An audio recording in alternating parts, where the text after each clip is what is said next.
it's over? No. Think the bubble has burst? No.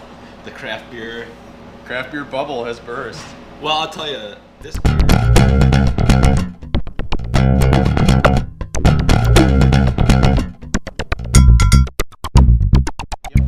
I'm Lee from the Oshkosh Beer Blog. I'm Adam from McKnight & Carlson Wines. And we're drinking beer this morning from Salt Lake City, Utah. Yeah, Uinta Brewing Company. Uinta. Uinta. Yes. I was saying before, I always want to say Unita. Unita. I don't know. Yeah, Uinta. But Salt Lake City, they started in 1993. Okay. So they've been around for a while, but we didn't start getting them in Oshkosh. About 8 months ago, a year ago, something like that. I remember last summer seeing stuff pop up. They have that Hop Nosh is the one that flagship seems like IPA. Good stuff. But this is anything but an IPA. Yeah. This is a Biere de Mars, which is means literally beer of March. Yeah. So kind of fitting for perfect for this for this season, this month. So this is they're calling it a French style spring ale, and Biere de Mars is a French style beer, but it's aged in Chardonnay barrels. Unique spin. Yeah. Well, I mean, I'm sure. Again, I haven't tasted this beer yet. You have, but I would think with the Biere de Mars style, there's typically some fruitier notes and probably accentuated by the Chardonnay barrel aging. Yeah, definitely. We'll see. I mean, these beers were typically brewed in like the peak of winter when it's coldest. Yeah. And then they'd be stored cold, and then finally I would say they would ferment cold, long and cool fermentation, and then they'd crack them open in March. Yeah. And it was supposed to be a special. You would think. I read that they would this would kind of mark almost the end of the brewing season, because once the weather got warm enough, they wouldn't be able to. They had a saying, if I can remember it. Anyone can brew in summer. Those who can brew in winter. Like, say, meaning the best brewers brewed their beer in winter. Yeah. Nice kind of, I don't know, orangey kind of amber. Yeah. A little bit hazy. Beautiful color. Yeah. Nice tan head. Wow. Nice aroma. Yeah. So I had this beer last night. Yeah. And I was kind of blown away by it. I thought it was really good. And the first thing that jumped out at me is there's a mustiness in the aroma. And I was thinking, with these rustic sort of, this is a farmhouse style ale. You always come up with these descriptors that sound gross. Yeah. But then you taste it and it's like it's fitting. Yeah. So, do you think there's any Brettanomyces in this at all? I don't know. I'm not getting that funkiness you get from that. It's more of like a musty kind of basement. Yeah. I can catch some of that in the aroma. And the wine beer, you know, that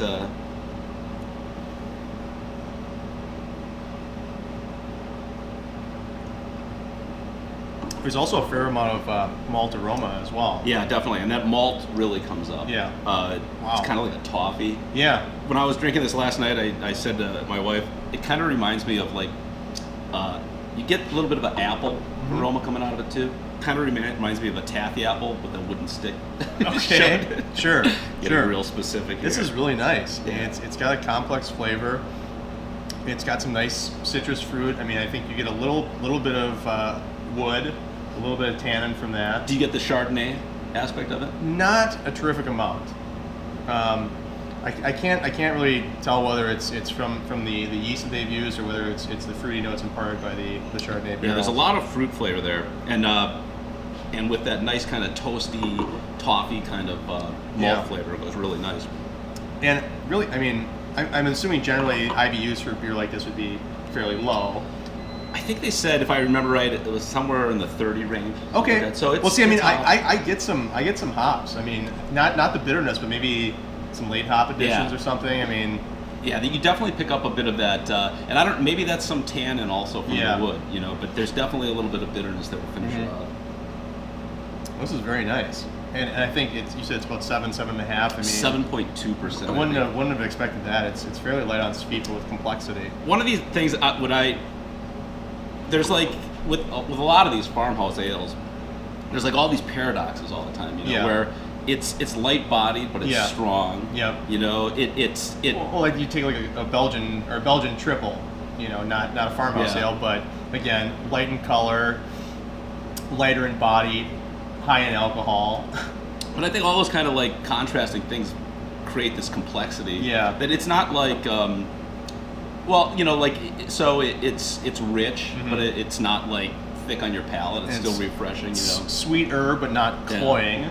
And there aren't. I mean, I've been talking about this. I think I mentioned it last week too.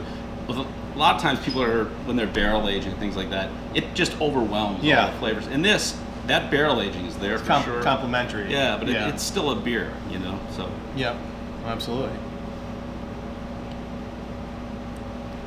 So Uinta does a couple different categories of beer. I think this one is in their mid-tier category.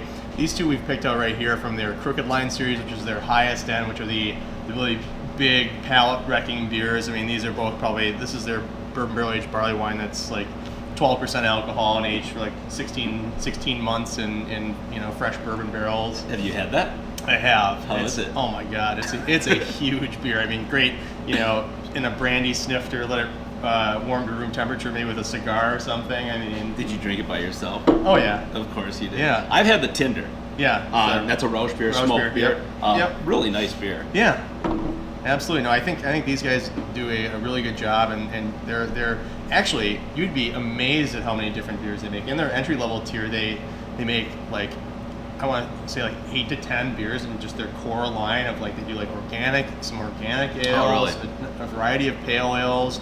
They're doing a Goza now. Oh, like everybody.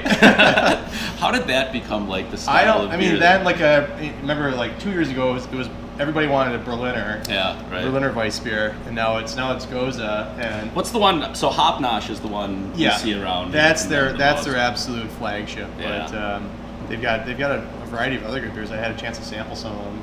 This is great. Yeah. I mean, it kind of surprised me, you know, when American brewers can do these. I haven't been a big fan of a lot of American craft brewers' takes on these French and Belgian styles. But this really seems fitting. True to style. Yeah. You know, and it's subtle. I mean, I think it has some degree of subtlety to it, which, you know, I think a lot of American brewers don't like taking that approach. That's why. Well, and I'm always a little, you know, especially with these styles, when someone says it's barrel aged, I think, okay, here we go again. Yeah. It's just going to be hammer you. No, but it's complimentary in this case, not overwhelming by any means.